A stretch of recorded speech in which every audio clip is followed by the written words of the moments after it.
Pamela Anderson is back in business. I feel like I've just begun. The word comeback can feel negative, but in the case of Pamela Anderson, that isn't so. The former Playboy playmate and Baywatch star has not so much wrestled the narrative back in her favor, but put it in a headlock and pressed it to the canvas these past few years. A pop culture icon, she became notorious for a sex tape and a turbulent marriage to Motley Crue drummer Tommy Lee. Alongside this, she managed an inauspicious acting career, frequently playing herself in everything from the Borat movie to Scooby-Doo. Reality shows followed, including the UK's Big Brother. Then in 2022, Disney Plus released Pam and Tommy, starring Lily James as Anderson and Sebastian Stan as her hard-partying hubby, a show concerning the theft and release of their sex tape. The Canadian-American Anderson was wounded by the miniseries, which she had no part of, branding the producers assholes. But rather than gripe, she took control.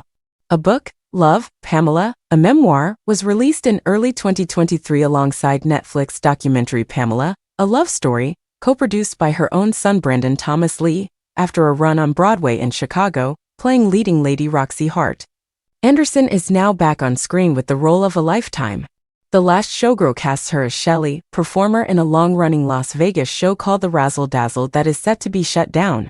Co-starring with Oscar winner Jamie Lee Curtis and Guardians of the Galaxy's Dave Bautista, Anderson has never been this good, this moving, this poignant. It's perhaps because she so intimately bonds with a woman like Shelley, facing extinction in a career she loves. She's very different than I am, but the joie de vivre, the love of nostalgia and the crossroads and chapters in people's lives and how you can reinvent yourself. There's so much about the character that I could relate to on many levels, she explains when we meet over Zoom. I could bring a lot of my life experience to the role to draw from, but she became her own person, and that was what's so exciting about doing this, because I feel like I've just begun, and this is an experiment. But I love that people have responded so strongly to her. When we speak, Anderson is dressed in off-whites, her blonde locks tied up in a pair of studious-looking black-rimmed glasses perched on her nose.